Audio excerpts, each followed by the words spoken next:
It is the FTN Fast Break Podcast, Monday, January 13th, 2025. What is going on, everybody? Zach Graham, a.k.a. Kawaisenberg DFS, joined once again by my podcast co-host. It's Adam Pfeiffer. And Adam, coming out of the Wild Card Weekend victorious. It's the time of year where, it's the Fast Break Podcast, but we start with a little bit of Bills talk. How you feeling after the victory? It's funny because all week I was really anxious. They really gonna lose to the Broncos? And the first play happens. I'm like, yeah. They're really gonna lose to the Broncos, and then they just dominate. But yeah, I mean, I'm relieved now. Maybe the game of the year. I'm actually less stressed about that game, despite it being a better opponent and a more crucial game, but I'm less stressed because they lost to the Broncos. Just not a good look. It was the Ravens. You weren't going to be here today. Yeah, exactly. As you said last week. Exactly. But no, I'm really excited for that game. Only thing I'm excited more is if the Texans can somehow get 4 interceptions on Mahomes this time, because they'll lose that game by 4 or by 3. We all know it's happening. Just how it's going to happen. But wish you guys could have played your part. That would have been nice. Yeah, look, we don't have to dive into my fandom from this weekend, right? Longhorns lose on Friday. Steelers lose on Saturday. Austin FC's best player is holding out in Argentina. I need the Spurs win tonight, Adam. I mean, look, I've got Victor Wembanyama, and he might be my last hope at present. But let's look. We talked about the wildfires on Thursday's episode. That did end up postponing multiple games over the weekend. We also had a Houston and Atlanta game postponed for a snowstorm. So we had a little bit of a lighter load in terms of the weekend schedule. So if you were football heavy this weekend, you didn't miss a ton. But there are a couple things we need to highlight here. And Adam, I think the first one that we just cannot ignore at this point is the Sacramento Kings. Now, I want to say off the top, I still fully believe, and I think you're on board with me here, they should have never fired Mike Brown, and in the fashion that they did especially. But the Kings, since firing Mike Brown and having Doug Christie sit in as the interim head coach, they lost that first game, but they've won 7 in a row, 7-1 since moving on from Coach Brown. In that span, the only other 7-1 teams in the league are the Cavs, the Thunder, and the Pacers. So at least 2 of those 3. 7-1. Yeah, I know. Trash teams there, right? But this is a pretty surprising turnaround, especially when you consider they are not just doing this. This win streak is not against the complete dregs of the league, right? There is a shorthanded Mavericks team in there. There's Sixers at home, okay? Warriors, even on the road right now, the Warriors are a below average team. But they beat the Warriors by 30 on their home floor, right? You beat the Mavs, the Sixers. You beat the Grizzlies on your home floor. You beat the Heat on your home floor, of course, without Jimmy Butler. But then you go to Boston and you win by 17. They also took care of the Bulls on the road by 5. So, this is, since they fired Mike Brown, a different team. And there is some play style aspects that I want to get into. But I guess, what is your take on this recent resurgence? How much do you think it has to do with the firing of Mike Brown? Maybe it could be a lot, could be a little, or none at all. What's your take on the suddenly scorching hot Sacramento Kings? Yeah, so I'm actually really interested to see what you say about the play style, because East Coast, trying to watch the Cavs, and then football. I have not really been able to watch any of their games during this stretch. So obviously, when they were kind of the talk of the league last year, we talked about them a lot on the podcast because I was so impressed by what Mike Brown was doing, bringing over kind of that Golden State offense, because he was on that coaching staff where we're playing through Sabonis and everyone, all the actions around him, everybody's cutting, a lot of DHO, and I'll ask you, is that not as key? I mean, I'm assuming it's still a pretty hefty part of their offense, because he is still kind of the port of the offense and the everything it runs through. But the thing also too is 1,000%. I don't agree that they should have fired Mike Brown, but at some point, I feel like this team, especially with that starting five, like I feel like that at some point they were going to show that they could be a top five offense at stages during the season with the way Fox is playing now that he's back. Sabonis is obviously a great offensive player. DeRozan's still great, and then Malik Monk, Keegan Murray, like. And you saw that in the Bulls game the other day where all five of those guys were great. Their box scores were great. And then defensively has been always the case with this team. And you look at that 7-game stretch here, they're third in defensive rating. And again, it's not like they've played 7 games against Washington, Charlotte, Toronto, Portland. Like they're playing some good offenses. And I want to shout out Keon Ellis because he is kind of in that I think Kason Wallace gets more buzz because he's on a better team. But Keon Ellis is kind of playing that role for them, albeit in less minutes. But he's actually, I think, 13th the last time I looked at Basketball Reference. Yeah, he's 13th in defensive box plus minus. He's averaging 3.5 deflections per game. So he's kind of playing that Kason Wallace role in 20 to 25 minutes. And it's not enough to make this team suddenly, if we're looking at the second half, I don't think the Kings are suddenly going to be a top 12 defensive team. But that's been promising, too, to see that they're getting it done on the defensive end because we know at most points of the season, this will be at least an above-average offense. Yeah, I think, I believe we touched on this around the Mike Brown firing, right, where we were already discussing, right, I think we had the Kings in a stock down at least one episode around that time, and we were highlighting how they went from third in three-pointers attempted per game last season to bottom third of the league. That's what we call the DeMar DeRozan effect. Exactly. But that is one thing that has notably changed over the last 8 games. They are 9th in the NBA in three-pointers attempted per game. And even factoring, just to illustrate how few threes they were shooting, even with that 8-game sample where those rates have been elevated, they're still 21st in the league on the full season. And so, again, you mentioned it's the DeMar DeRozan effect. 100%. But he's also doing his part here. One thing that's notable when you just look at his averages for this season is coming over from Chicago. The assists are down. That's unsurprising. The rebounds are down, playing next to Sabonis. That is also a little bit unsurprising. But it has now made DeMar, basically, he's always been a professional scorer. But now he's kind of just a scorer. And I think that has been a little bit, certainly to his detriment statistically, but I think the failure to further integrate DeMar into, or rather, taking it further advantage of the skills that he developed in San Antonio, handling the ball more and being more of a distributor, that he was also able to carry over to Chicago at times. Not being able to continue that aspect of DeMar's game, I think, has been a big loss for Sacramento as a whole, making that move, because if you put him in the box that we have tried to fit him in here just this season, where it's okay, you're just going to score, but you're not going to shoot threes, and to the detriment of the rest of the team, I think that's been a big issue. So if that was solely on Mike Brown and Doug Christie has come in here and he's been the one saying, okay, yeah, we need to shoot more threes, DeMar, you in particular also need to be open to shooting more threes, that that doesn't sound like the most likely way that this has played out to me, Adam, because I don't think Mike Brown went from yes, I love to shoot three, because that's how Mike Brown got this offense to be one of, if not the most exciting offense to watch in the league 2 years ago, and they were still high octane last season.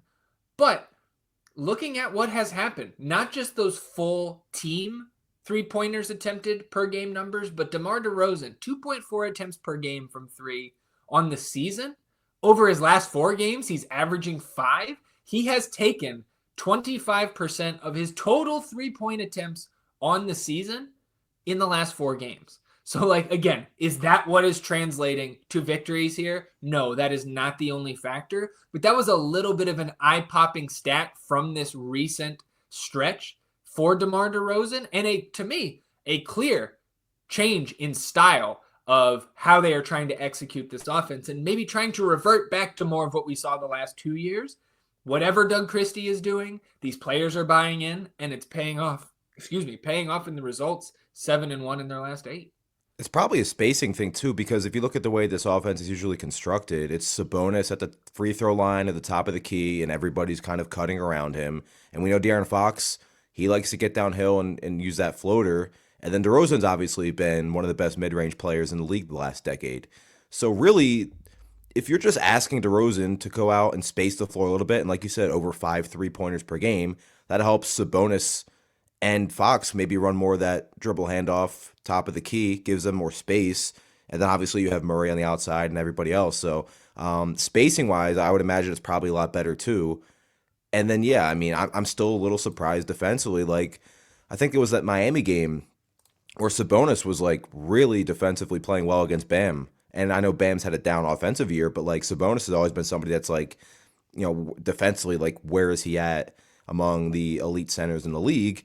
But he's been a little bit better defensively this season too. I mentioned already Keon Ellis, so yeah, I thought they'd be like at best maybe 15th in defensive rating over the stretch, but nope, third in the NBA.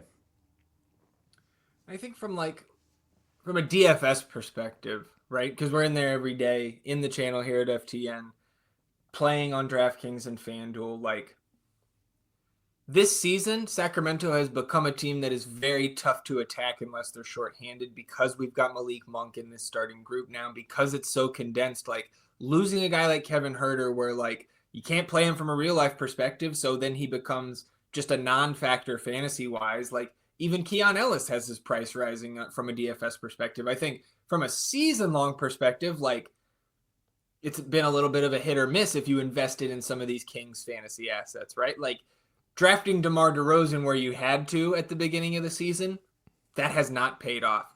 But if you were able to grab a guy like Malik Monk in the later rounds, like, that Almost is triple probably double the other day. yeah, that's been a huge boost to your team, especially in those games with no De'Aaron Fox, where you're getting 35 plus minutes out of Monk at the point.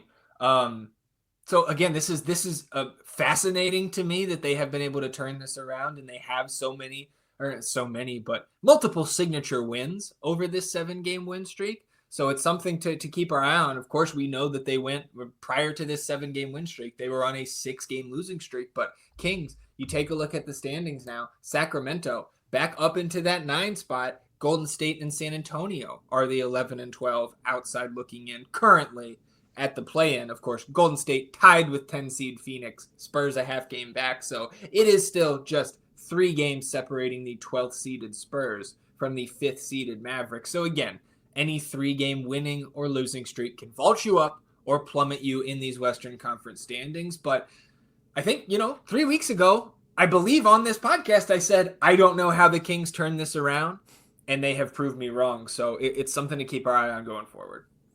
Yeah, and especially with Dallas kind of plummeting with everybody that they're missing.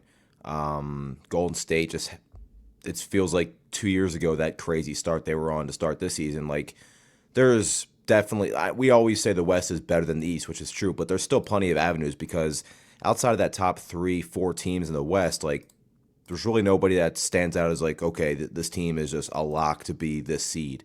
So yeah, I mean, and just talent wise, again, like, that starting 5, at least from a talent and especially on offense, they can hang with a lot of these teams offensively. And again, if they can just be league average defensively, and now the spacing's better with back to more shooting, then yeah, this team could continue to make a run and push into that top 6. Let's talk about another one of those Pacific Division teams, and the Phoenix Suns, who of course have been a topic of conversation here, but mostly in the Jimmy Butler, Bradley Beal trade speculation. We've got more trade speculation here, Adam, but it is actually this time for Jusuf Nurkic. Back-to-back DNPs, and then a midday downgrade with an illness on Sunday against the Hornets. We know Nurkic moved to the bench in favor of Mason Plumlee, when Bradley Beal was also moved to a bench role in favor of rookie Ryan Dunn. But this Nurkic saga, probably not going to be as dragged out as this Butler-Beal situation is. But Jusuf Nurkic now has unfollowed multiple teammates on his social media accounts, including Kevin Durant and Devin Booker, and has been linked in a trade for Nick Richards. So you saw Nick Richards against this Suns team on Sunday. And according to Evan Sidery of Forbes, He says that the Suns and Hornets have held preliminary trade discussions that would send Jusuf Nurkic and second-round picks in exchange for Nick Richards. Phoenix has removed Nurkic from the rotation as they seek a trade. So not an illness yesterday, shockingly. Charlotte would send another player alongside Richards in the deal. So what do you make of this Jusuf Nurkic situation? Why is Charlotte doing this? I mean, they have Mark Williams, they have Nick Richards. So I guess you're kind of swapping backup centers here. A lot of different angles to attack this. Like, does Nick Richards profile as the starting five for the Suns, or are they just trying to get Jusuf Nurkic out of their locker room? What do you make of this Nurkic situation? I think it could be both because with the way Phoenix has been in terms of like the roll man stuff, like pick and roll, they're bottom 5 in points per possession. Like they don't succeed a lot. Like the times they probably do succeed is with Kevin Durant. Like they're averaging Jusuf Nurkic is averaging like 0.89 points per possession as the roll man. Richards is almost at like 1.2. Like he profiles much better as that role because of his athleticism, his size, and then defensively, like he's probably just as good in terms of rim protection. He's not going to give you the same in terms of somebody that's going to like post up, but that's not something they're going to ask him to do anyway. I think this could be a good move for Phoenix. The question is like, I think I read that Charlotte would also have to give up an additional player, I think. So whether that's like Cody Martin, maybe it'd be Josh Green. I don't know why Charlotte's doing it because like a Williams-Richards duo is pretty awesome for a young team that's not contending. But yeah, Phoenix has been pretty open about what they want to do with the players they want to move. Yeah, and like this, I don't know. And for lack of a better term, it's interesting to me that Phoenix would be trying to make this move because what Sidery said in his report was that it's second round picks, plural, and the Suns' draft capital is depleted. Their draft capital was almost non-existent. One first round pick to trade, I believe it's 2031, and they have only 3 second round picks available for trade. So if we are trading at least 2 second round picks in this Nurkic deal, we have 1 first and 1 second. Like, again, I mentioned it last week when we were going through the trade machine. I think the correct move is correct from a certain angle is to blow this up and get what you can for Kevin Durant and consider selling a guy like Devin Booker and going into an actual rebuild process. To do that, you need picks, and you're not going to get more picks unless you sell those assets that you have that other teams may want. So, like, it seems, Adam, like Matt Ishbia and Suns ownership and management is just hell-bent on trying to make this work. I just don't think it's gonna. They did get Royce O'Neal back. If you're this version of the Suns team, which center would you rather have? Of Nurkic or Richards? I just don't really. I don't think either guy really helps us get to our goal. Like, I don't think either guy is playing minutes down the stretch of a playoff series. What about game? What about Robert Williams?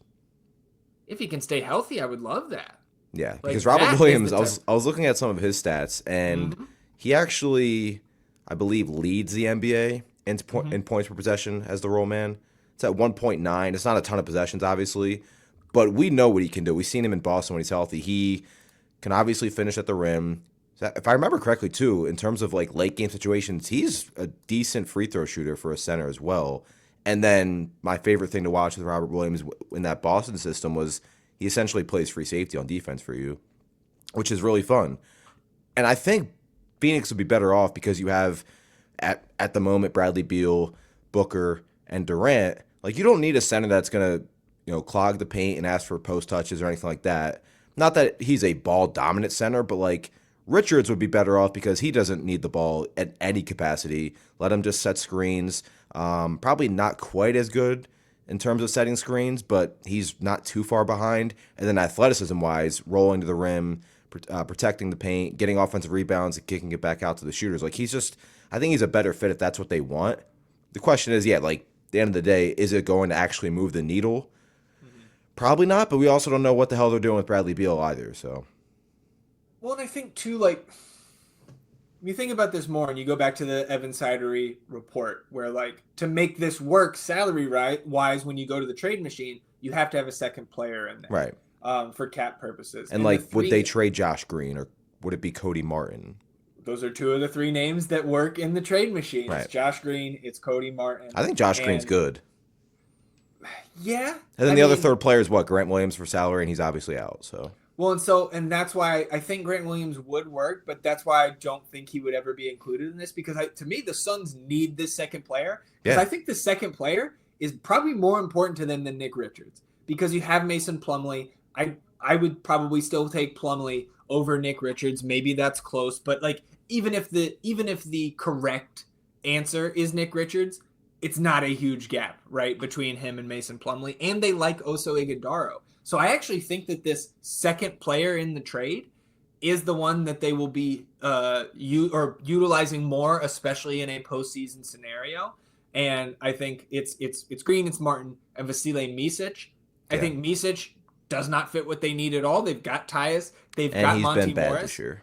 Yeah, and those 2 point guards don't even really need to play if you've still got Beal and Booker and Durant out there. So I think Josh Green is the one that would make the most sense from a Phoenix perspective because I think his ceiling is a little bit higher. I believe he's younger. He also played like meaningful minutes for pretty large playoff games in Dallas, so that helps. Sure, yeah, and he's played internationally as well. So like in terms of the big stages that he has played on, Josh Green I think has the upper hand there.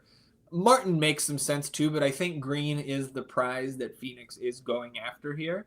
And that, to me, makes this deal make a lot more sense. Because you've got a guy who is just a little bit more, both of them are kind of gross offensively, but between Josh Green and Ryan Dunn, then you have a little bit more insurance there on the wing, especially in a season where Race O'Neal has been in and out of the lineup with injury. Grayson Allen has been more out than in with injury this season. So further reinforcements on the wing also will help here. From like your DFS and fantasy implications, like you may be even more disappointed with your Phoenix guys this season than some of those Kings guys we were talking about from a season long perspective, right? Like where you had to go get a Bradley Beal or even like KD and Booker both have had lengthy absences this year. So they probably haven't from a wide view on the full season really paid off for you where you had to go get them in a season long or a best ball scenario. And then like all of these ancillary pieces, just like where you had to draft Tyus Jones in best ball, for instance, like I would rather have Chris Paul at this point, which, humble brag, I did in draft season. Not everything is going as swimmingly. Let me just Chris get Tyus Paul. Jones every game when he started when Ja was out in Memphis. That's right. That's if the you can Tyus get that Jones. Tyus. That's the Tyus Jones I want. Yeah, so obviously we'll keep our eye on it. It does seem like Jusuf Nurkic will be on the move for Richards and one of those wings. Of course, if and when that happens, we will talk about it here on the Fast Break. Let's talk about some of the games we are eyeing here early in the week. It's another nice schedule in terms of this week from the NBA. Most of these game days have between 6 and 10 games. We go down to just 5 games on Thursday, but even then, those are pretty healthy. We'll talk about that schedule, of course, on Thursday's episode. Tonight here, of course, San Antonio and LA is going to be on my TV screen late night here. Wemby against LeBron and Anthony Davis. Those have been pretty fun games so far. But the best game on this slate from a pure basketball perspective, in my opinion, Adam, is Memphis at Houston, the 2 and the 3 seed out west. We have a Q tag on Ja Morant. I hope he plays because I want to see these two teams go at it. They had a pretty entertaining game 3 or 4 nights ago when they met in Memphis. They're in Houston tonight. You got your eye on any other games, or is Memphis and Houston the one for you? Yeah, I've talked about it. We talked about Houston a lot, but I've talked about Memphis as well. Like when this team is, I guess even when they're not entirely at full strength, because it really hasn't happened very often. But when this team is full strength, I think they're the second best team in the West. But Houston clearly is right there. And I'm slowly starting to make it almost, if I can help it, appointment viewing for to watch Amen Thompson because he's just so fun to watch. On Tuesday night, I know you're going to have your eyes on Cavs at Pacers. But for me, the game on Tuesday that I actually want to watch is Phoenix at Atlanta. I don't think we've actually talked about those two teams in terms of these games we have our eyes on all that much. I think that is going to be an offensive explosion in this one. Phoenix and Atlanta, not a ton of defense to be had. And I think it's saying something that on a night that features the Cavs, the Thunder, the Nuggets, right? Like the Kings who are hot. Maybe Kings at Bucks is another one that we put in the quad box on Tuesday night. But Phoenix and Atlanta is one that I'm excited to kind of tune in for here because I really haven't caught a ton of the Suns. Watched a little bit of Phoenix and Charlotte last night. But since they made the lineup changes to this rotation, I haven't caught a ton of them. So I'm excited for Phoenix and Atlanta. I know Cavs, Pacers for you. I know. Anything else that you have your eyes on for Tuesday? Just hoping the Cavs can actually, I don't want to say actually because they've been awesome, but like they shot terribly from 3 on Sunday. Yeah. Let's get back to shooting instant ball. revenge spot, right? Same matchup. We'll see if Halliburton, I know he left Sunday's game with, I think it was hamstring tightness, didn't return. So hopefully he's good to go for that matchup. But Pacers actually might be talked about in our final segment. So I'll leave it at that. All right. And then on Wednesday, got a big double-digit game slate on Wednesday. Houston at Denver catches my eye there as Denver tries to maintain hold of a top 6 spot. Dude, how about Russell Westbrook? I know, he's been great. And, really that team as a whole, they just got Aaron Gordon back. So, like, they have been able to maintain here in the West. And, I don't know, man. That's part of the reason why I'm excited to see this game. Like, of course, Houston still without Jabari Smith. We mentioned that earlier. But Denver, the 4 seed, they're only 2.5 games back at Houston here. So, like, this is also a battle for the 2 seed as we have tonight with Houston and Memphis. Houston and Denver is a very similar type of matchup in terms of where they're at in the standings.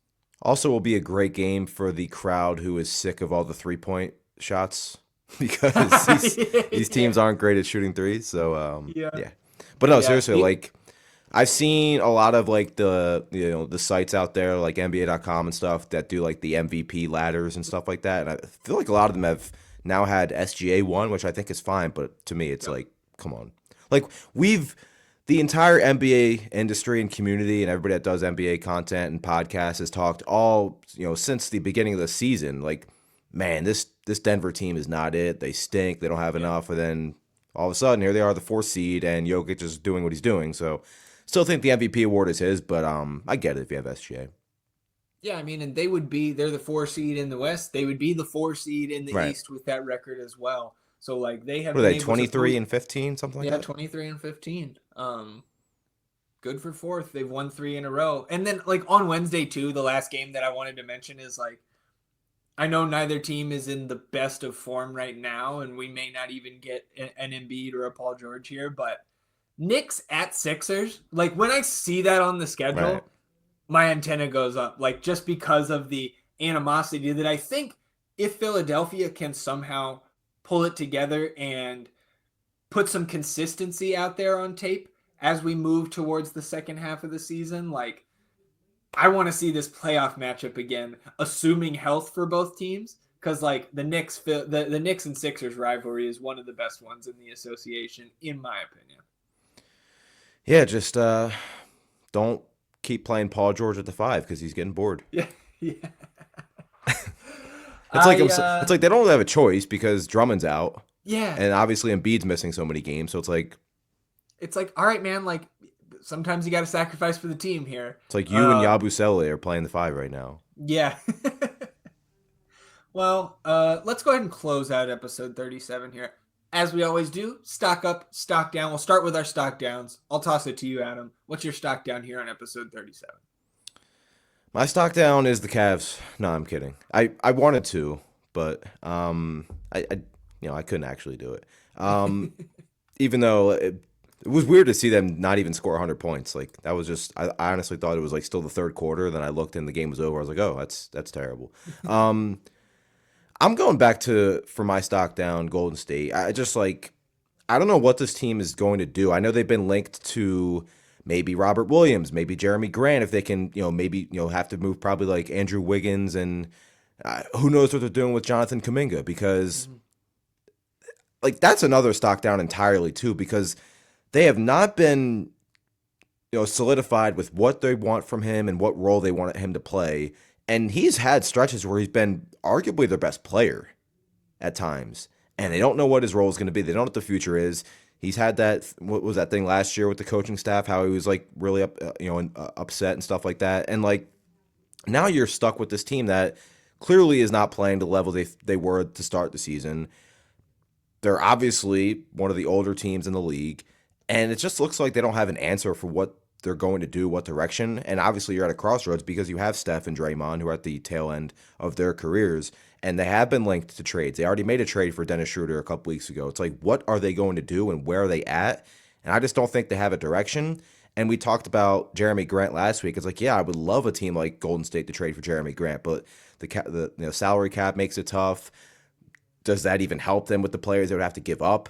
It's just like, I don't know what direction this team is going right now, and it's not looking great. Yeah, I mean, I saw people discussing Vooch to Golden State last week at some point. Like, there are not a ton of players in the league. I saw the market's not even that high for Vooch either because, like, it shouldn't be. Right. Like, what is he going to do for a contending team? He's not putting the Warriors over the top. Like, they have to give up pieces to get him too, and they don't have a ton of pieces that are worthy of giving up. And if you get you give up a Kuminga, like you mentioned, at times he has been their best player. So that's a good stock down from you. And guess what? I didn't write it in the show sheet because I didn't want you to see it. My stock down is the Cavs. Taking a loss? How dare you? Adam Pfeiffer doesn't lose games. The Cavs don't even score 100 points. Losers. 93 points. Stock down Cavs. And like, jokes aside, Adam, I am interested to see this upcoming schedule because at Pacers tonight, at Thunder on Thursday, at Minnesota on Saturday, they host Phoenix. They go to Houston. They go to Philly. They host Houston. So they go to Philly, but here's the thing about that Philly game. Yeah. I'll be in attendance. Hey, yeah, there you go. So that's a dub. So we don't count that one. But also, if that's a back-to-back and Embiid's not playing, so it's definitely a dub. Well, and so I just think it's over the next 2 weeks. I want to see, do they continue to be the Cavs, like this kind of new Cavs, right? Because for me, at least, I have set a new bar of expectation for the Cavs. I expect them to be at no less than a top 4 team in the league right now because that's what they have done. They have proven themselves to this point. But like 2 weeks from now, if they go 4-3 over this stretch, maybe we're coming back in and we're having a conversation about them cooling off a little bit. We'll see. I kind of just wanted to mess with you there because look, we can't have you getting too high here, Adam. You've been winning for months now. We got to knock you down a peg. So stock down to the Cavs. Let's close it out with our stock ups. What do you got? Interestingly enough, I will go with the team that just defeat the Cavs. I'm going to go with the Pacers, who they started the season like they could not win on the road, and they've now been a lot better on the road. They're 7-3 over their last 10. They again beat Cleveland without Halliburton for the second half. Halliburton's had a really up and down season, but I've liked what I've seen for a lot of the season from Benedict Mathurin. I still think their bench is good enough. It's just inconsistent, but it's been better lately. They are a team that I think is kind of on the rise. They're 22-18, I believe, at the moment, so they're sitting right there in the Eastern Conference. Their starting lineup is good when they're out there, like Siakam, obviously Miles Turner, and Tyrese Halliburton as the top 3, but they have, I think they're 9 of their last 10 on the road. Like, they have been a lot better. Obviously, a statement win yesterday against Cleveland. A team, I'm like last year, this was the best offense in the league, arguably. So they still have that in them. So I think the Pacers, not a team that I think is a threat to, albeit they made the Eastern Conference Finals last year, but it was a weird run where they obviously know Giannis the first round. And then second round New York lost, they had a lot of injuries. Granted, they played their guys 50 minutes. Maybe that had a lot to do with it. Maybe it didn't. But stock up for the Pacers, playing a lot better lately. And even if they lost yesterday, it still would have been probably my stock up for the way they've been playing, especially on the road. Yeah, it is giving me like you brought up there, right? Like how we viewed this team at this point last year is way different from how we view them now, but they're playing so well and the pieces are kind of the same. Of course, you mentioned at the deadline, right? Bruce Brown goes out, Pascal Siakam comes in. But this is a team that made, like, injuries happened, right? They still made the Eastern Conference Finals last year. So to see them going on this little run, the quality win over the Cavs on Sunday, stock up. I'm with it. I double stamp the stock up. On Also, the like, if you at this point, if you're holding the Cavs under like 115 points, let alone under 100, like, that's super impressive. And I know the Cavs didn't shoot great from three, but it was also like, going back, I looked at the highlights from that game. Like, it was a good defensive effort. It wasn't like the Cavs were just getting every look they wanted and just the shots weren't falling.